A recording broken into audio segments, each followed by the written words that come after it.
लोकसभा के चुनाव संपन्न हो गए हैं और लोकसभा के चुनाव में एनडीए को 293 सीटें आई हैं और साथ ही साथ इंडिया गठबंधन को 234 सीटें आई हैं। नरेंद्र मोदी तीसरी बार फिर से प्रधानमंत्री बनने के लिए जो गठबंधन दल हैं उनसे बातचीत कर रहे हैं और हो सकता है कि जल्द ही तीसरी बार प्रधानमंत्री पद के लिए शपथ लें। लेकिन उत्तर प्रदेश में भारतीय जनता पार्टी को तगड़ा नुकसान पहुंचा है। भाजपा को 36 सीटों पर संतोष करना पड़ा है। तगड़ा नुकसान, एक तरह से कहा जाए पूर्ण बहुमत में पहुंचने के लिए जो उत्तर प्रदेश की सीटें भारतीय जनता पार्टी हारी है, उसके कारण ही आज गठबंधन दलों की आवश्यकता पड़ रही है। जिम्मेदार योगी आदित्यनाथ को माना जा रहा है, लेकिन कुंडा विधायक रघुराज प्रताप सिंह उर्फ राजा भैया, जो कि राज्यसभा में लगातार पिछले 6 बार से भारतीय जनता पार्टी को सपोर्ट कर रहे थे और समर्थन दे रहे थे, लेकिन इस बार राज्यसभा चुनाव में समर्थन देने के बाद भी जो कयास लगाए जा रहे थे कि कौशाम्बी लोकसभा सीट में हो सकता है राजा भैया की पार्टी से भाजपा से समझौता हो जाए, लेकिन ऐसा नहीं हुआ और अंतोगत्वा राजा भैया ने अपने जो समर्थक हैं उनको आज़ाद कर दिया, स्वतंत्र कर दिया कि आप लोग जहां चाहें जा सकते हैं। राजा भैया के समर्थक इंडिया गठबंधन के प्रत्याशी पुष्पेंद्र सरोज के साथ निकल पड़े। भारतीय जनता पार्टी से तीखे बाण छोड़े गए। यहाँ तक कहा गया कि राजा भैया राम विरोधियों के साथ हो गए हैं और राम विरोधी हो गए हैं।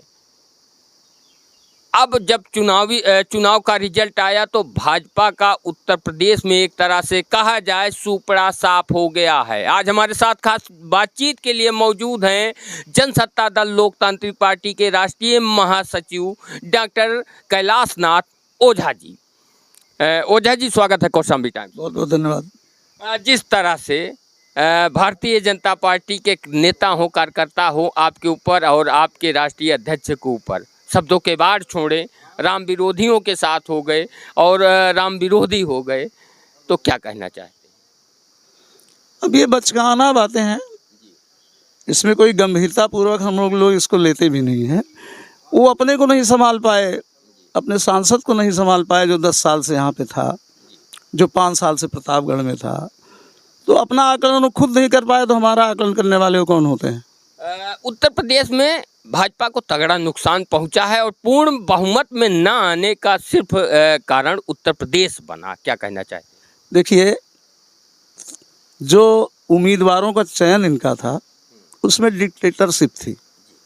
यहाँ तक कहा गया ना, इनके शीर्षक नेताओं ने कहा कि जब लोगों ने विरोध किया या अपनी लिस्टें दी, जहाँ तक हमें जानकारी है, तो कोई बंसल है इनके यहाँ कोई ऑर्गेनाइजेशन में, ऐसे लोगों ने कहा कि नहीं हम टिकट नहीं दे रहे हैं, हम तो सर्टिफिकेट दे रहे हैं, जीत का सर्टिफिकेट दे रहे हैं, टिकट दे नहीं रहे हैं। न इन्होंने अपने किसी भी संगठन को नहीं सुना, ना आरएसएस को, ना विश्व हिंदू परिषद को सुना, ना बजरंग दल को सुना, और ना तो जनता की बात इन्होंने सुनी। भाजपा अयोध्या हार गई, अयोध्या के साथ साथ अवध हार गई। जो अयोध्या का क्षेत्र है, अवध का क्षेत्र, वो सभी सीटें हार गई। बाहर से कैंडिडेट लाके, एक तो जितने भ्रष्ट टाइप के लोग थे उनको लिया इन्होंने, कांग्रेस के बहुत से लोगों को लिया इन्होंने, बाहर से ला करके इन्होंने सीटें बदल दी। पता चला उसको इस्तीफा दिलवाए, फिर ले आए, फिर की वो सारे के सारे हारे हैं। आप देखिए ना, उठा के जिनको लाए हैं सब हारे हैं। राज्यसभा चुनाव में राजा भैया ने बिना शर्त लगभग 6 बार से दे रहे हैं भाजपा को, और कयास भी लग रहे थे कि आपकी पार्टी से समझौता होगा, लेकिन समझौता नहीं हुआ। और जब विनोद सोनकर का टिकट घोषित हुआ तो विनोद सोनकर के साथ संजीव बालियान के साथ आपके यहाँ आए थे, तो क्या बात हुई और मामला कहाँ बिगड़ा? बात तो मैं नहीं बता पाऊँगा, लेकिन एक छोटा सा कार्यकर्ता के नाते मैं उदाहरण देना चाहूँगा।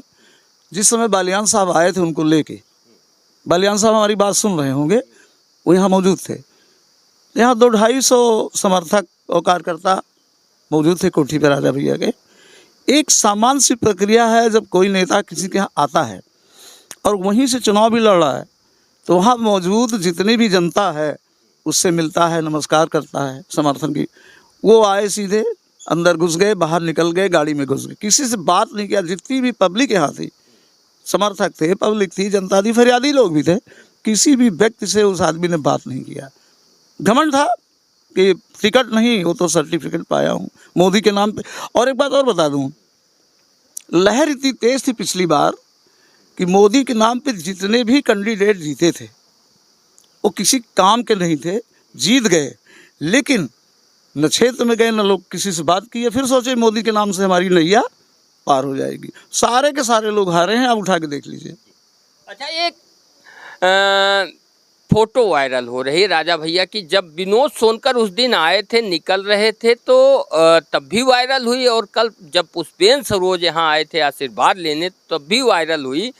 और फोटो है जिसमें राजा भैया जब विनोद सोनकर निकल रहे थे तो उंगली दिखा रहे थे, और जब पुष्पेंद्र सरोज का आशीर्वाद ले रहे थे, खड़े थे, तब भी उंगली दिखाते हुए फोटो। तो इसका मायने, मतलब इस फोटो के मायने क्या है? देखिए, तो बेकार की बातें हैं। वो जो पिछली फोटो थी वो किन्हीं इशारों पे रही होगी, और कल वाली फोटो थी, सामने हमारे भूतपूर्व जिला पंचायत अध्यक्ष उमाशंकर यादव जी खड़े थे, तो बता रहे थे ये उमाशंकर यादव जी हैं भूतपूर्व। हाँ, नहीं, जो विनोद सोनकर की वायरल हुई थी तो उसमें तरह तरह के कयास लगाए जा रहे थे। देखिए, हमारे नेता बहुत ही शालीन, और जैसा कि उनका खून है, उनका ब्लड है, संस्कार है, घर में आए हुए आदमी को सर पे रखते हैं, उसका सम्मान करते हैं। यहाँ पे ओछी बातें, ओछी चीज़ें तो ये भाजपा ही कर रहे हैं, ये लोग करते हैं। जैसे आप बताऊँ, मैं आपको उदाहरण देता हूँ। आपने बालियान साहब का जिक्र किया, बालियान साहब आए, शाह आए, मीटिंग हुई। अब आप देखिए, यहीं पे आप मंच से बोल रहे हो, आप मंच से बोल रहे हो कि अब तो मैदान खाली है, कुंडा बाबागंज खाली है, अगली बार यहाँ भी कमल खिलाएंगे। ठीक है, समर्थक कब तक बर्दाश्त करेंगे? आपको क्यों बर्दाश्त करेंगे? आपका कर्जा खाएं हैं कि आपकी गुलामी लिए हुए हैं? अनुप्रिया पटेल भी आई थी मानीपुर के परेड ग्राउंड में, तो उन्होंने भी तीखा बयान दिया कि रानी के पेट से अब राजा नहीं पैदा होता। आपको मैं बताऊं मिश्रा जी, होता क्या है, हालांकि अनुप्रिया पटेल अगर किसी बिरादरी के न होती तो जीरो थी, लेकिन चलो बड़ी नेता। जब कोई नेता आता है बाहर से, बड़ा नेता, ये राजनीति का चलन है, तो लोकल लीडर उसको फीडबैक देता है कैंडिडेट कि आप इस इलाके में आए हैं, यहाँ आपको ये बोलना है। उनको फीडबैक दे दिया गया। अगर मैं अभी अनुप्रिया चैलेंज के साथ मैं अनुप्रिया पटेल को कहता हूँ, जितना राजा ने पटेलों को बनाया है, मैं नाम लेके आपको बता रहा हूँ, उतना उनके बाप भी नहीं बनाए जो सोनेलाल थे, और ना इन्होंने बनाया। हमारे यहाँ जब राजा भैया 93 में ब्लॉक पर विधायक बने, तो पहला ब्लॉक प्रमुख कुंडा का उनका चुनाव हुआ। राम सजीवन पटेल जी, बिल्कुल बुजुर्ग, बहुत ही गरीब आदमी, उनको उन्होंने कुंडा का ब्लॉक प्रमुख बनाया। उसके बाद काला काकर से रामफल पटेल जी थे, रामफल पटेल जी को उन्होंने काला काकर से ब्लॉक प्रमुख बनाया। नेक्स्ट उसमें बिंदेश्वरी प्रसाद पटेल, जिसकी कोई न हैसियत थी न कुछ थी, पूरा पटेल समाज जानता है यार, नए नए लड़के पगलाए हुए हैं। मैं इनको बताना चाहता हूँ, 30 साल पहले अपने बाप दादाओं से पूछेंगे। बिंदेश्वरी प्रसाद पटेल को सारे दल, कांग्रेस, भाजपा, बसपा, सपा सब एक होकर के चुनाव लड़ी थी। बिंदेश्वरी पटेल जी को जिला पंचायत अध्यक्ष बनाया। और इस बार भी माधुरी पटेल, वाइफ ऑफ कुलदीप पटेल, को राजा भैया ने जिला पंचायत अध्यक्ष बनाया। और राजा ने जवाब भी इसका दिया, मूर्खता की बातें कोई कर ले, ठीक है, बिरादरी के नाम पे नेतागिरी करो, कोई बात नहीं है। राजा ने तो बहुत, हर भाषण में कहते हैं कि अब न कोई राजा है न रजवाड़ा है। और उन्होंने ये भी साफ कह दिया कि ईवीएम से तो नेता पैदा होते हैं। अब एक चीज़ बताइए, ना हमारा कैंडिडेट यहाँ लड़ रहा है, ना अभी हम किसी के साथ हैं, हमने कुछ किया भी नहीं अभी तक, ना कोई बात है। आखिर बीच में हमको लाने की क्या ज़रूरत थी? ये भी सोची समझी चाल होगी किसी की, उसके तहत वो चाल खा गई। और राजा ने डिक्लेयर किया कि सब लोग स्वतंत्र हैं। जब स्वतंत्र उन्होंने कह दिया तो जिसकी जहाँ मर्जी हो गया। लेकिन विनोद सोनकर और अनुप्रिया पटेल के इस बयान से पूरी की पूरी जनता हमारी, जो राजा के समर्थक थे, उनके ऊपर इतना आक्रोश था कि वो रुक नहीं सकते थे। और यही वजह है कि जिस जिले में आप जाके देख लीजिए, आप तो पत्रकार में बहुत जगह गए होंगे, सारे लोग इस बात को बुरा माने और वो सीधे सीधे भाजपा के खिलाफ वो बात चली गई।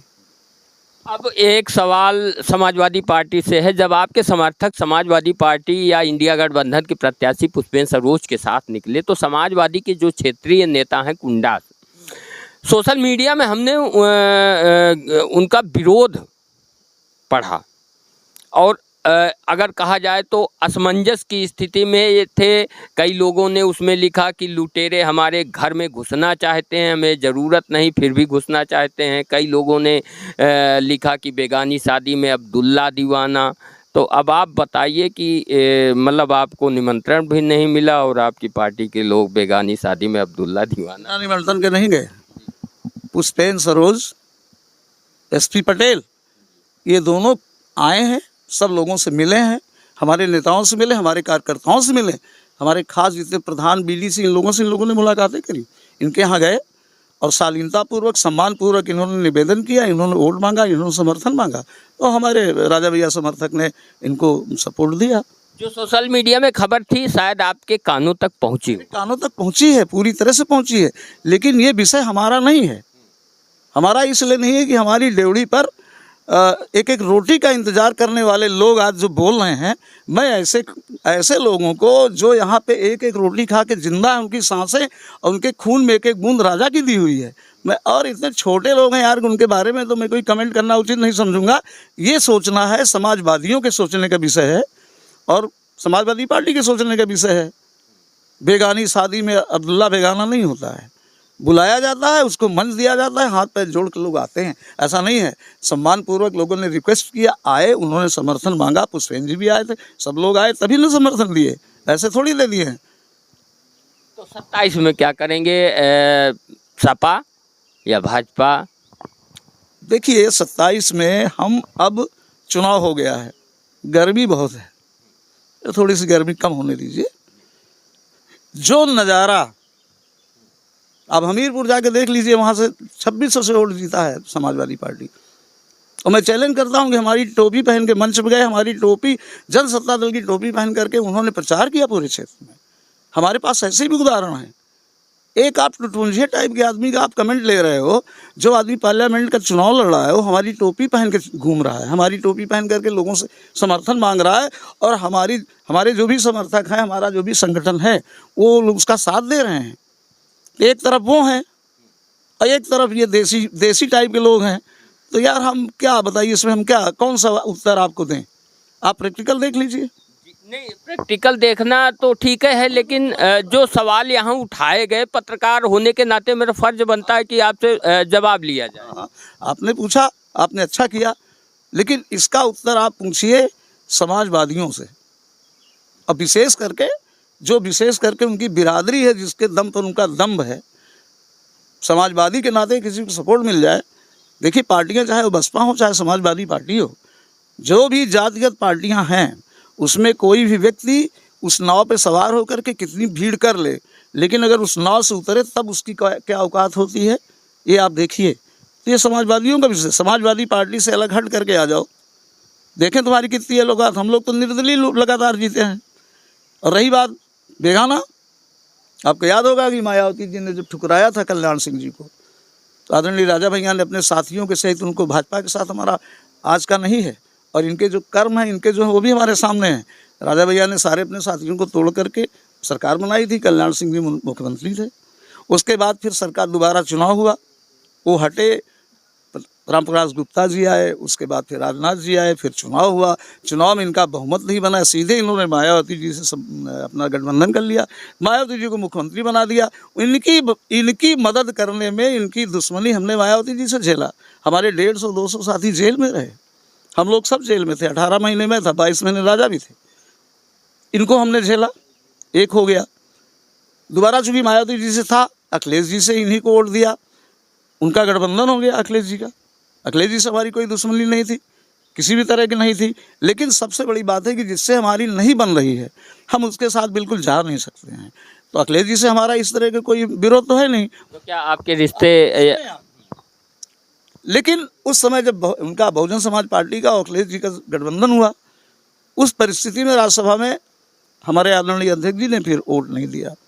ठीक है, इस पर बात खत्म हो गई, उसमें हमारी कहीं से कोई गलती नहीं है। उसमें तो हमारी कोई गलती है नहीं।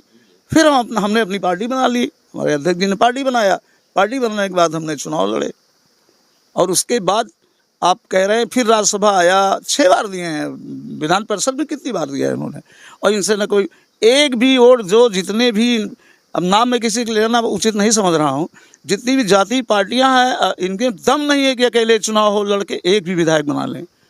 93 से लगातार विधायक हैं, 96 से लेकर के 2 विधायक कंटिन्यूअस हैं, MLC लगातार हैं, अपने दम पे, और जाति दम नहीं है। यहाँ क्षत्रियों की संख्या 10,000 12,000 है, कहाँ ज़्यादा है। राजा भैया को सारी जातियों को प्यार मिलता है, यहाँ पे तो राजा भैया परिवार इसीलिए कहा जाता है, तो उसमें हमारे सेहत पे कोई फ़र्क किसी चीज़ का पड़ने वाला नहीं है। 27 में जैसे कि अभी समाजवादी पार्टी या इंडिया गठबंधन के प्रत्याशी को सपोर्ट किया गया जनसत्ता दल के कार्यकर्ताओं द्वारा, तो क्या 2027 में उम्मीद किया जा सकता है कि आप सपा के साथ फिर से आ रहे हैं? देखिए, राजनीति में किसी भी तरह की उम्मीद ना उम्मीद दोनों चीज़ें होती हैं। राजनीति में कोई दो दूना राजनीति संभावनाओं का खेल, संभावनाओं खेल है नहीं, हालात का खेल है यार। भाई मैं इनका वर्कर हूँ, तो मैं नेतागिरी वाली भाषा नहीं बोलूँगा। हालात का खेल होता है राजनीति। अभी तो हमारा बस एक फोकस है कि हम अपने संगठन को उत्तर प्रदेश में ही नहीं, हम दूसरे प्रदेश, हमें अब ये दिखाना है कि हमारी शक्ति क्या है। जब तुम हमें नहीं आकर रहे हो, तो हम डायस पे ला करके, फील्ड में ला करके और मंच पे ला के, डायस पे ला के हम अपने आप को सिद्ध करेंगे कि हम क्या हैं। अभी तो हम अपनी संगठन को मजबूत करने की पूरी कोशिश करेंगे, पूरी ताकत करेंगे। 27 भी बहुत दूर है, 3 साल है। वो संभावनाओं का आप जैसा कह रहे हैं, उसमें 2 दूना 5 भी होता है, 2 दूना 4 भी होता है, तो 27 आएगा तो उस समय देखा जाएगा। अभी तो अपने संगठन को मजबूत करेंगे। बातचीत करने के लिए धन्यवाद। बहुत बहुत धन्यवाद। ये थी छोटी सी बातचीत डॉक्टर के.एन. ओझा के साथ। आप लोग क्या सोचते हैं कमेंट करके ज़रूर बताएं और अपनी राय दें, और हमारे चैनल को सब्सक्राइब करना ना भूलें।